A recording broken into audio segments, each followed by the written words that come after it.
प्रणाम करू। भगवान बाबा हनुमान जी को प्रणाम।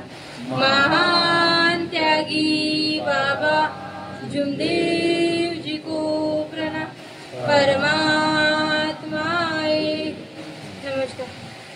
परम पूज्य परमात्मा एक सेवक मंडळ टिमकी शाखा उमरेडच्या वतीने आज साडगाव इथे त्यागाचे हवन कार्य पार पडून एका भगवंताच्या चर्चा बैठकीला सुरुवात झालेली आहे। या चर्चा बैठकीमध्ये सृष्टीचे विधाता जगाचे दादा स्वयं भगवान बाबा हनुमानजी उपस्थित आहे। बाबाला माझा प्रणाम।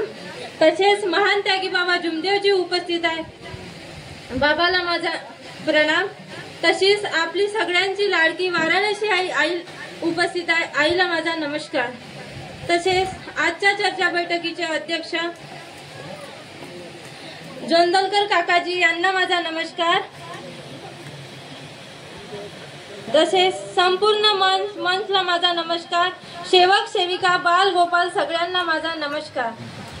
मार्गात याचे कारण म्हणजे आधी पण मी आईबाबाच्या घरी राहत होती तर माझ्यासाठीच माझ्या आईबाबांनी मार्ग घेतला होता। मी एकटीच एक आहे आपल्या आईबाबाला। आमच्यावर पण खूप जादूटोणा होता इथं आणि मार्ग नाही घ्यायचे म्हणे माझे बाबा माझ्यासाठी इथं आधी, पण नंतर माझ्या मामीने सांगितले तर मार्ग घेतला। अजून मी भगवंताचा एक वेळा त्याग आईबाबाच्या घरी तर केला, पण मी नशीबवान आहे कारण की मी दोनदा त्याग भगवंताचा केला आहे। माझे पतिदेव पण खूप देवधर्माचे होते। मला वाटत नव्हतं की माझ्या घरचे लोक अनेकात होते। मी मार्गातली मुलगी होती, पण माझ्यावर दुःख आलं तर माझ्या पतिदेवानी खूप विचार केला की हे आपल्या आईबाबाला एकटीच एक आहे, जर हिला जर कमी जास्त होईल तर तिच्या आईबाबाचं का होईल, असं विचार करून आम्ही मार्ग गेला। घरी आम्हाला रूम नाही भेटला तर आम्ही किरायाच्या घरात राहिलो।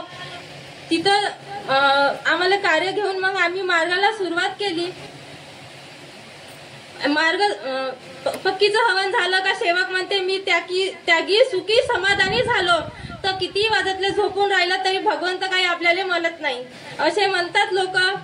जर उठ उठ केलं कोणही आपण झोपूनच राहतो, पण आपल्याला त्या भगवंताची काळजी नाही राहत का आज आपण सुखी समाधानी हावं म्हणतो, पण कोणापायी हावं हे आपण लक्षात घेत नाही। वेळेवर भान ठेवून आपण विनंती हे ते करत नाही। आपण ज्या भगवंतापायी आपण आज सुखी समाधानी हावं त्यालाच आपण विसरत जातो।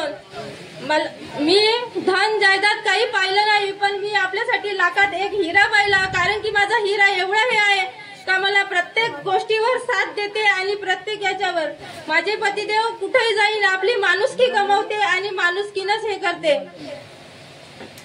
माझी मुलगी पण खूप इच्छुक आहे। भगवंताला मी एवढी विनंती करतो का तिला आता 4थं लागलं, तिची काहीतरी तडतडपणा कमी होऊ दे, पण परमेश्वरही माझी किती दिवस परीक्षा पाहते तर माहित नाही।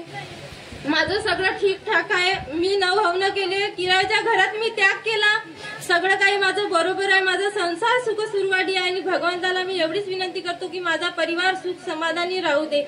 एवढे बोलून मी माझे 2 शब्द बंद करतो। सगळ्यांना माझा